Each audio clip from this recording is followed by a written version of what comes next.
אז רגש ולמידה הם שניהם פעולות גופניות. הם לא רק מתרחשות במוח. תחשבו למשל על רגש, על מצבים של לחץ. מה קורה בלחץ? פעימות הלב שלי עולות, לחץ דם שלי עולה, אני נהיה מקובץ ואני לא מצליח לנשום. תנסו פעם לעשות את הפעולה ההפוכה. תנסו לנשום עמוק ולנשוף החוצה.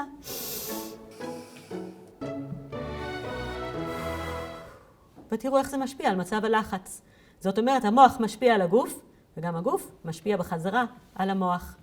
אותו דבר בדיוק קורה בכל מצב של למידה. Well, I really look at it basically like the following model, that the foundation, it's almost like the basement of a building, is the sensory system. That's all the input we get from our body, vision, touch, hearing. That's a foundation. Above that is the motor system. It's our ability to move and to use our body effectively. Above that is cognition, ability to think and understand and to remember. And on top of that is actually learning. So if we don't have the foundation really stable, we will not be able to learn effectively. אני חושבת שהן המורים והן התלמידים נכנסים לכיתה ולא שמים לב לגוף שלהם. אם אני מתחילה הכי בבסיס, אני רעב, אני עייף, אני צמא, אני צריך להתפנות, ואם אני ממשיכה לאיך אני יושב, כמה אני זז בתוך השיעור, לאיך אני מסתכל על המורה. עם כל השיעור אני צריכה להסתכל ככה, וכל היום אני צריכה להסתכל ככה, אז בסוף אני כל הזמן עקומה, כל היום. זה פרט נורא קטן שצריך להסתכל.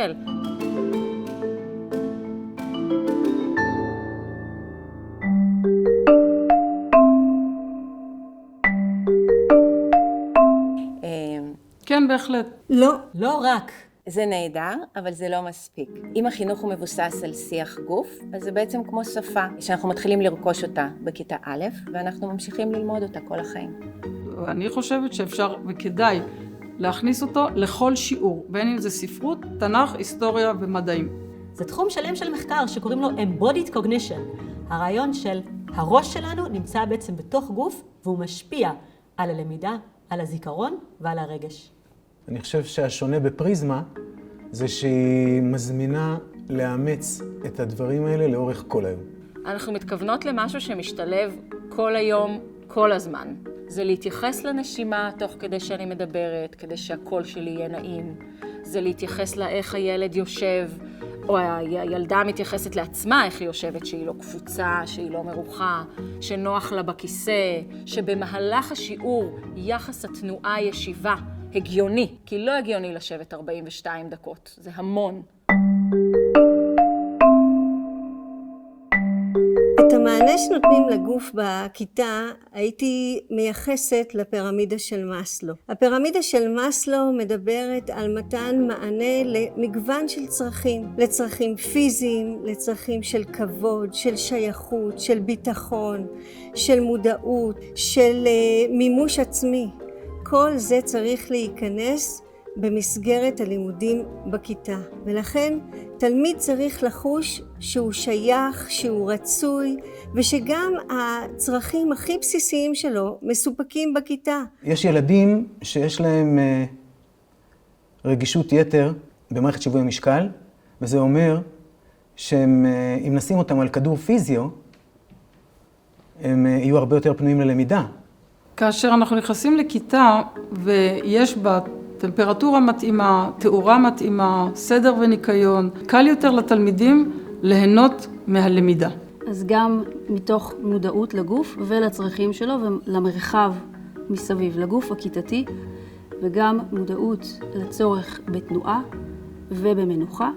ברור לחלוטין היום שילדים עם בעיות קשב, אם נאפשר להם הליכה באחורי הכיתה, האפשרות שלהם להישאר מחוברים לנלמד בכיתה תשתפר.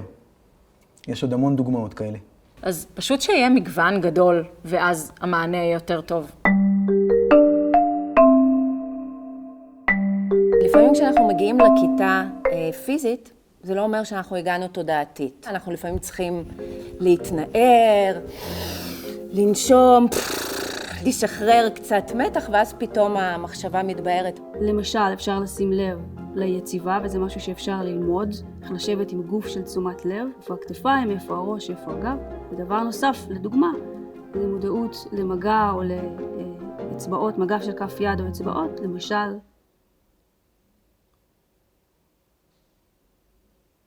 מכניסה אצבעות אחת פנימה, אחת החוצה, וזה באופן פלאי מרגיע.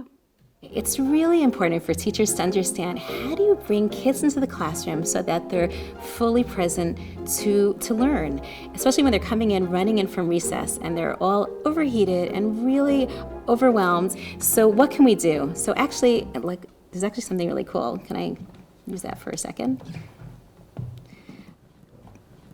This is an air disc, and you can actually have it in your classroom and have your students sit on it. And it gives a sense of movement without having to actually stand up and move around. I say with any tool that you give a student to see if it really helps them be in the moment, get in the zone and be able to learn, they have to prove that it works. הדוגמה הקלה ביותר והנגישה ביותר היא לנסות ללמד ילדים צעירים מהו שעון אנלוגי. אנחנו משתמשים במחוגים, בידיים שלנו כמחוגים, והלמידה תוך כדי זה היא פשוטה, יעילה ומאוד מהנה. אני פוגש רבות שילדים לא זוכרים את סיפורי התנ"ך, ואין לי ספק שאם הם היו מציגים אותם או כותבים עליהם שירים, הם היו מפנימים אותם הרבה יותר. יש בעצם שני סוגי זיכרון. יש זיכרון הצהרתי, זיכרון לעובדות, לכללים, לדברים שאני יכולה להגיד. ויש זיכרון תהליכי, זה זיכרון לגוף, לתנועות, למיומנויות. עכשיו, הזיכרון התהליכי יכול לעזור לזיכרון הצהרתי. קחו למשל לוח הכפל. אם אני לומדת לוח הכפל דרך שיר, אני משתמש בזיכרון התהליכי כדי בעצם לסייע לזיכרון הצהרתי. שיר, תנועה, זה זיכרון תהליכי. המורות, לרוב, הן סוכנות השינוי. בכל מערכת החינוך. The teachers are really the central part of all of this because they're the ones who know the students the best. They're the ones who are there day in and day out, and they're the ones who can really make the change. בואו נדבר רגע על הדבר הזה שקוראים לו body scan, סריקת גוף. נניח שאני מורה, והייתה לי הפסקה, תפסו אותי 3 תלמידים והמנהל, הספקתי ללכת לשירותים ולאכול חצי ביס מהסנדוויץ'. ככה אני נכנסת לכיתה. משהו שמאוד יעיל לעשות זה ב10 שניות לעבור על עצמי מהראש עד לכף רגל, לבדוק איך אני מרגישה. תהליך של 10 שניות מאוד יעיל. זה התפקיד של המורות, להכניס את הגוף לכיתה, לשים לב לטון דיבור, לקשר עין שהן יוצרות עם התלמידים, יחסי קרבה מרחק, כמות החיוכים שנוצרת במהלך השיעור. זה כבר התחלה בלהכניס את הגוף לכיתה. ואם המורה מסבירה משהו שהתנועה משרתת את ההבנה של מה שהיא רצתה להסביר, גל עולה ויורד, אז זה עוזר לתלמידים להבין את החומר. בתוכנית שאנחנו מדברים עליה, פריזמה, למעשה היא מיועדת לצוות ההוראה. האמת היא שאם המורים לא יצליחו לאסוף את זה לתוך החיים שלהם ולהתחבר לדבר, זה לא יעבור הלאה. A school that values the connection between brain and body is going to be a school that really understands that kids can do things differently, and that's okay because they're going to be more productive that way. So they'll set up different corners, they'll have different tools available, and those strategies will really make the difference. זה בית ספר עם מרחבים מגוונים שמודעים לצורך לנוע, לצורך גם להשקטת חושים, ועם מודעות לתחילת יום, סוף יום ולמעברים בין החלקים השונים של היום. אני רוצה בעיקר להתייחס להפסקות הפעילות שיכולות להיות דרמטיות ביכולות של התלמידים לעבור ממצבי למידה למצבים של הפעלת הגוף, כדי להגיע למשל להרפיה טובה יותר ולהיכנס רגועים יותר לכיתה ללמוד. בית ספר עם תודעת גוף נראה עם המון דרגות חופש, לדוגמה, למידה שמתאפשרת בישיבה על הרצפה. תרגילי חשבון שאנחנו עושים תוך כדי שאנחנו קופצים על החבל. וכמובן גם מרחב שהוא מזמין תנועה, לא רק פרוזדורים קוויים, אלא גם מעברים שהם יכולים להיות מעגלים וספירליים, כי תנועה היא דבר מורכב.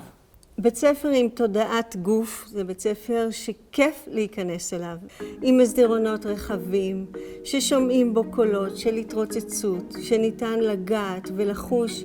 בית ספר כזה הוא בית ספר מזמין. הוא קורא לנו לבוא, ללמוד, להתנסות ולהתפתח.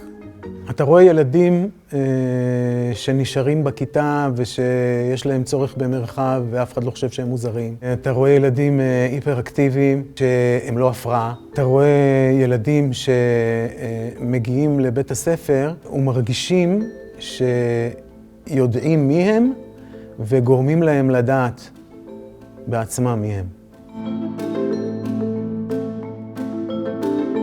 באמת צריך לבחור רק דבר אחד?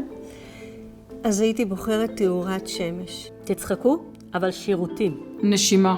דבר אחד אם אני צריכה לשנות זה סדר יום. להקנות לילדים כלים לקרקוע, כדי לאפשר להם להיות בנוכחות מודעת. דוגמאות לקרקוע זה נשימה, תשומת לב לנקודות משען, ולפעמים פשוט שקשוק וניעור של הגוף כדי לפרוק אנרגיה. It would be to help students learn how to be detectives because they can really learn how to best meet the needs of themselves so that they could just be more successful. Come on!